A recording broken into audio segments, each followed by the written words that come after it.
Бисмилля, вассалату вассаляму аля расулилля.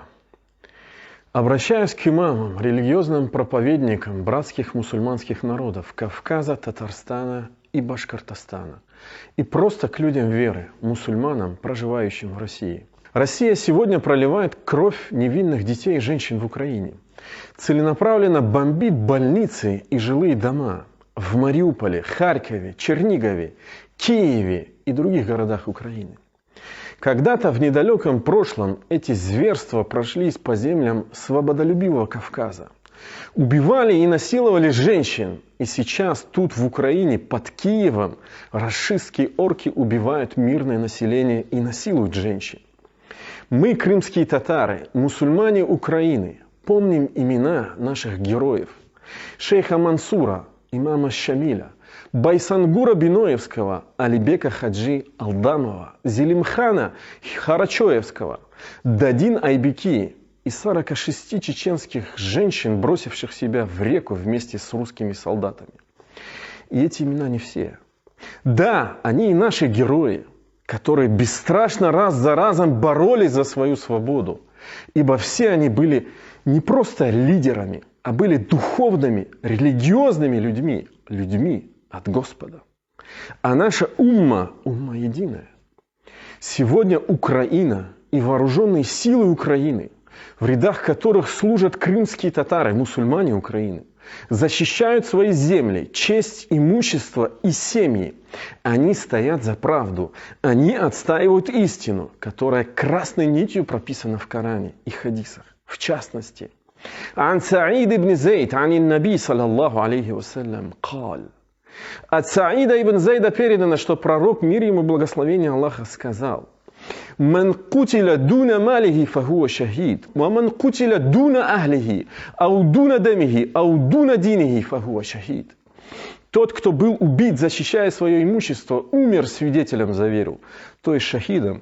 И тот, кто был убит, защищая свою семью, или защищая свою жизнь, или защищая свою религию, умер свидетелем за веру, то есть шахидом. Хадис приводит Эт-Тирмизи, и он достоверный. Кем же умирают мусульмане с Северного Кавказа, оказавшиеся в рядах рашистской орды Российской Федерации, тела которых остались здесь, в Украине? Вопрос риторический.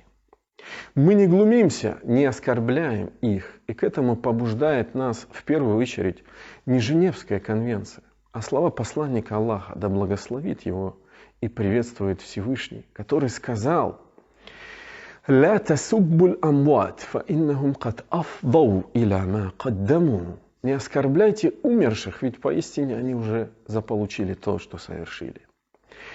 Хадис приводит Бухари, и он достоверный, который также сказал: «Ля тасуббуль амват, фа ту'зуль ахья». Не браните мертвых, ибо вы можете обидеть живых. Хадис приводит и Тирмизи, и он достоверный. А ведь ваши деды, о мусульмане, и прадеды умирали на Кавказе за свою свободу. А ведь кровь наших дедов и прадедов проливала имперская Россия и в Крыму, и на Кавказе на протяжении 3 последних столетий. Жертвы репрессий, массовых казней 1783 года, первой оккупации Крыма, Российско-Кавказской войны 1817-64 годов исчисляются не десятками, а сотнями тысяч. Приблизительно 3/4 аварцев, чеченцев были истреблены. Проводился целенаправленно геноцид целых народов. А сегодня рашистская Россия притесняет верующих не только на Кавказе, в Татарстане, Башкортостане, в оккупированном Крыму. Она притесняет и преследует мусульман по всему миру. И ей словно этого мало. Она теперь проливает кровь братского украинского народа. А все из-за амбиций одного тирана, имя которого в истории будет наряду с фараоном, Лениным, Сталином, Гитлером. О мусульмане! Мы должны извлечь уроки из истории. Без свободного Кавказа не может быть свободного Крыма. Без свободного Крыма не может быть и свободного Кавказа. Мы единое тело великого Мухаммада, да благословит его Аллах и приветствует. Добровольцы из Украины в свое время поддержали чеченский народ в российско-чеченской войне. В 2000 году сотни беженцев из Чечни Детей и сирот нашли приют в домах, семьях крымских татар. Многие из них вернули свои дома и сегодня стали военнообязанными юношами в РФ, которых, если не мобилизовали, то будут мобилизовывать для продолжения этой дикой войны, братоубийственной как для мусульман, так и для православных христиан. Неужели такова должна быть плата за некогда совершенное добро?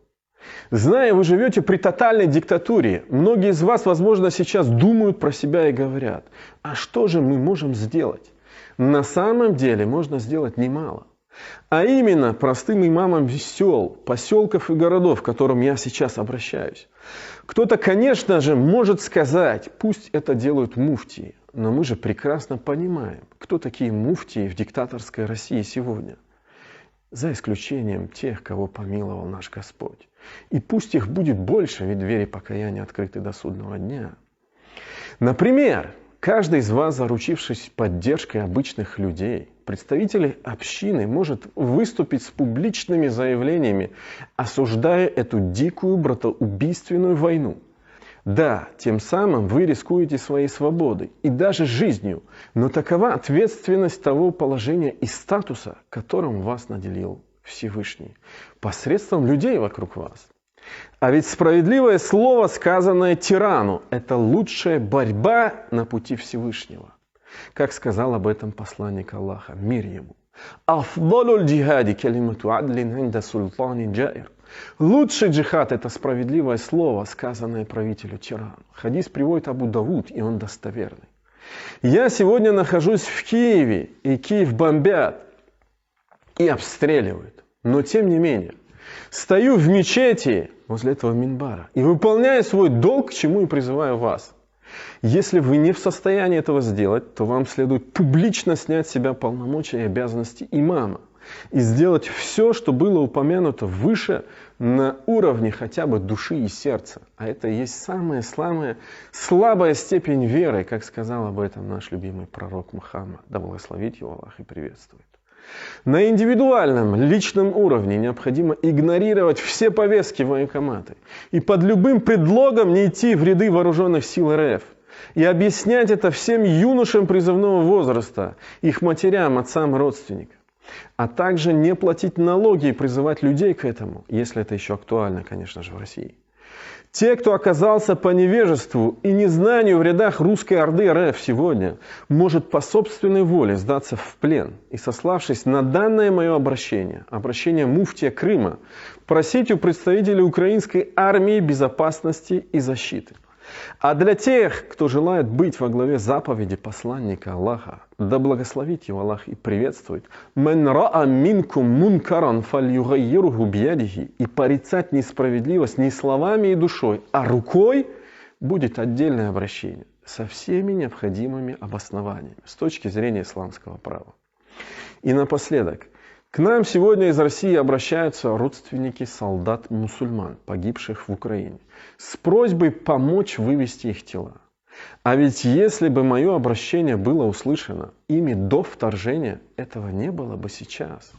О мусульмане, бойтесь Всевышнего и его наказания за пролитую кровь и соучастие в этом. Бойтесь пламени адского огня. Будьте справедливыми, как это велит Всевышний в Коране.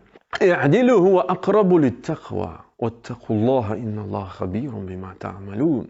Будьте справедливы, ибо это ближе к богобоязненности. Бойтесь Аллаха, ведь Аллах ведает о том, что вы совершаете.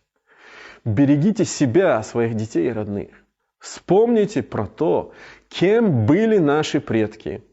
Ведь рожденный летать не должен присмыкаться и ползать. Если сегодня мы будем бороться и сражаться, искренне бороться и сражаться за справедливость, то мир и свобода обязательно восторжествуют в Украине, а значит и в Крыму, а значит и на Кавказе, Татарстане и Башкортостане. Иншаллах.